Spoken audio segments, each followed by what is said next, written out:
सब ताली बजाते हैं, ऐसा लगता है कि नेता आ गया सामने।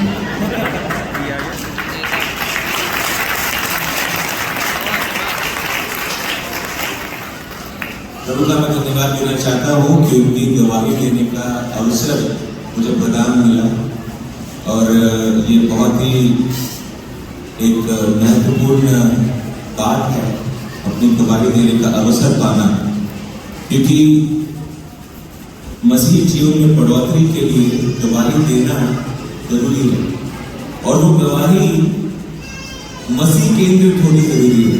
कई बार गवाही हम दे देते हैं कि मेरे साथ ये हुआ, मैंने ये किया, मैं ऐसे किया, मैंने ऐसे किया, परंतु मसीह केंद्रित गवाही होना बहुत जरूरी है। और आज मैं आपके सामने अगर खड़ा हूं वो यीशु मसीह के कारण ही है। मेरा जन्म 1987 में हुआ, और मेरे पैदा होने से पहले ही मेरे माँ बाप ने मुझे प्रभु से ये कह के मांगा था कि प्रभु अगर आप हमें एक बेटा दोगे, वो आपकी सेवा के लिए अर्पित है। कर दिया उन्होंने, और फिर हम पैदा हुए।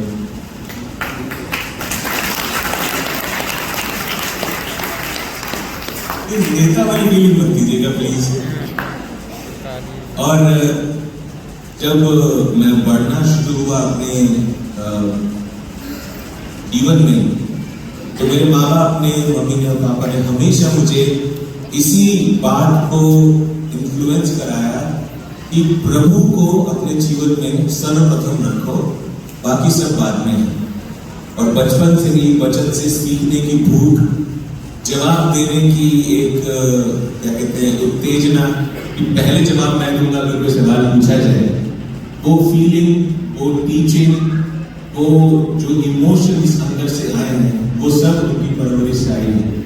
तो मैं प्रभु का धन्यवाद देता हूँ, इतने अच्छे माँ बाप उन्होंने मुझे प्रदान किए, जिन्होंने मुझ पर कभी दबाव नहीं डाला कि तेरे को सेवा के लिए अर्पित करते, तेरे को सेवा करना ही करना है।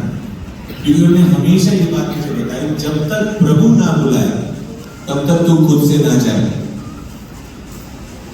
और पिछले साल वो बुलाहट प्रभु ने मुझे दी, और उस बुलावे के लिए जो कार्य प्रभु ने किया उसको मैं आपके सामने कुछ शब्दों में प्रकट करना चाहूंगा।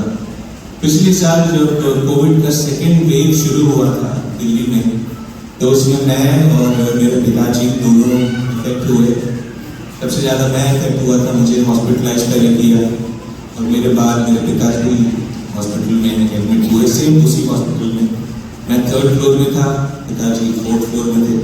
मुझे ये पता था 4th फ्लोर में उनको रूम मिल गया है, और मैं यही जब हॉस्पिटल में 22 दिन में था, 22 दिन में यही सोच रहा था पापा अभी ठीक हो गए होंगे, घर पहुंच गए होंगे, क्योंकि उनकी विल पावर आप सब जानते हैं, जब प्रभु के लिए खड़ा होना है तो वो कुछ भी करके खड़े हो जाएंगे। और रिकवरी उनकी अच्छी होगी करके मैं सोच ही रहा था। और जब मैं वहाँ बिस्तर पे था, मौत को मैंने बड़े करीब से देखा। मुझे जिंदगी में पता नहीं, हमेशा मौत का डर रहता था कि अगर कुछ हो जाए तो।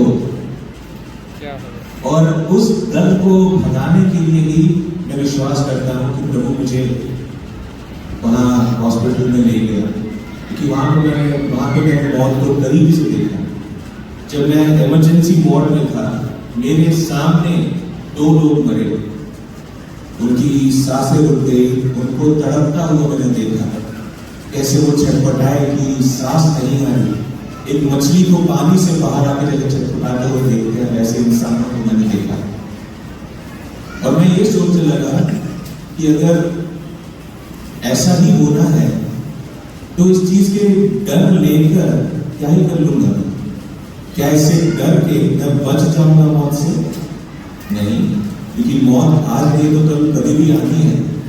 और प्रभु ने सिखाया कि मौत से डरना तो तू छोड़ दे, क्योंकि तेरे को मौत के ऊपर जो जयवंत प्रभु यीशु मसीह है उसने चुना।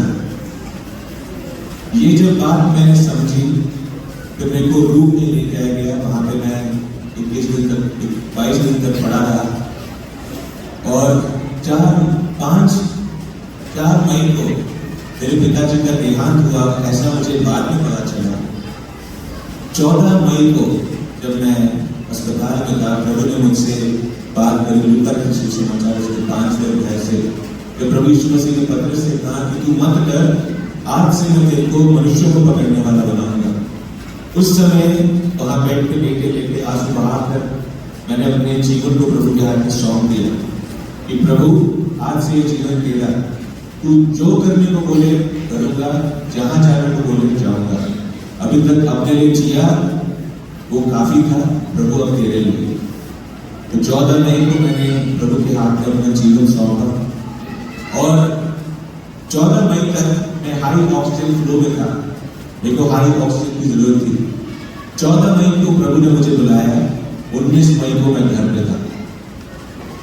5 दिन में प्रभु ने मेरे को इतनी स्पीडी रिकवरी दी, डॉक्टर्स भी चकित रह गए कि इतनी जल्दी कैसे रिकवर हुआ। 14-15 दिन तक इसको कोई असर नहीं हुआ और 5 दिन में ठीक हो गया, कैसे पता आ गया। जब मैं बाहर आया और घर पहुंचा, घर पहुंचने के बाद मुझे पता चला चर्च की मीटिंग थी और जूम मीटिंग में मैं भी ज्वाइन हुआ। तो तब उन्होंने ट्वीट किया कि 4 मई को मेरे पिताजी प्रभु के पास जा चुके हैं। मुझे पता नहीं था और उस समय मैं रो भी नहीं पाया क्योंकि शरीर काफी कमजोर था, ऑक्सीजन की कमी थी बॉडी में काफी, और काफी दुख हुआ, काफी रोना आया, पर रो नहीं पा रहा था। परंतु अंदर से जो 2 बातें हमेशा मेरे पिताजी सिखाया करते थे वही आ रहा है। पहली बात, क्या मिट्टी कुम्हार से पूछ सकती है तूने मुझसे ऐसा क्यों किया? तो मैंने वो बात जैसे ही याद करी मैंने प्रभु को फिर दूसरी बात कही, जैसे अय्यूब ने कहा यहोवा ने दिया, यहोवा ने लिया, उसका नाम महिमा पाया। इन 2 बातों को बोलकर मैं वहां शांत हो गया और कलीसिया के सामने भी यही गवाही दी।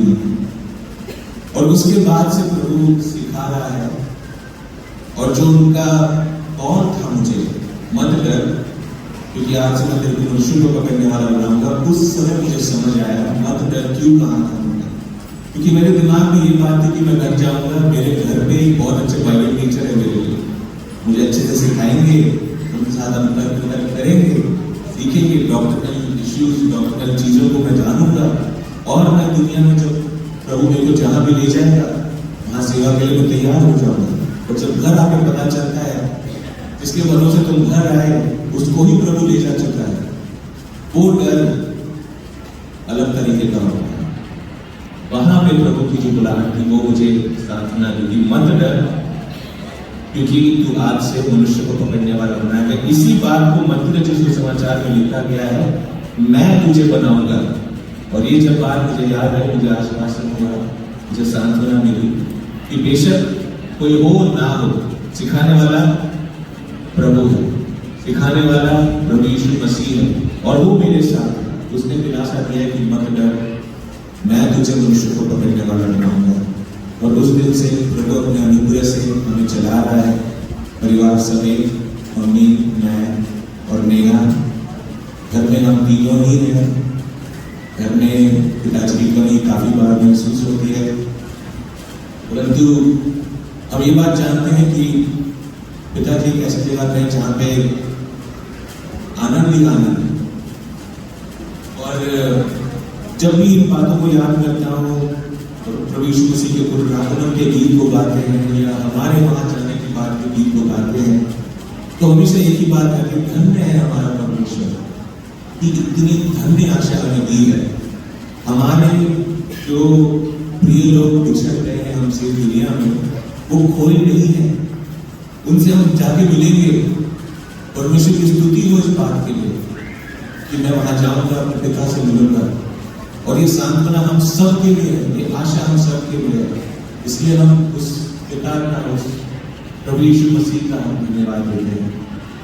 और ये छोटी सी गवाही जो अभी तक मेरे जीवन में प्रभु ने किया है उसको मैं आपके सामने रख पाया। इसके द्वारा प्रभु की ही महिमा हो और सुनने वालों की आपकी बढ़ोतरी हो। अगर कोई किसी डर से परेशान हो या अगर कोई किसी बात से झिझक रहा हो प्रभु के लिए कदम उठाने से, तो मैं यही बात बताना चाहूंगा, प्रभु है, वो संभाल लेगा, किसी चीज की करने की जरूरत नहीं है। 1 साल 1.5 साल हमको हो गया है पिताजी के बगैर, अभी तक हम कभी भूखे नहीं सोए। बाइबल में जितने वचन हम सुनते हैं कि शेर के बच्चे भूखे रह सकते हैं तो तेरे बच्चे कभी भूखे नहीं रहेंगे, ये बात हमने अनुभव किया है। कोई हम किसी की तरफ से कुछ देखते भी नहीं, ना ही कोई कहीं से कुछ आ रहा है हमारे पास, we have nothing, no source, nothing, but still हर चीज प्रभु टाइम पे दे रहा है और प्रभु की ही महिमा हमारे द्वारा हो रही है। और हमने एज अ फैमिली अपने आप को प्रभु को डेडिकेट कर दिया है कि प्रभु जहाँ आप जैसे भी चाहे इस्तेमाल करें, आपके दास का परिवार तैयार है, आपकी नाम की महिमा और कुछ ऐसे।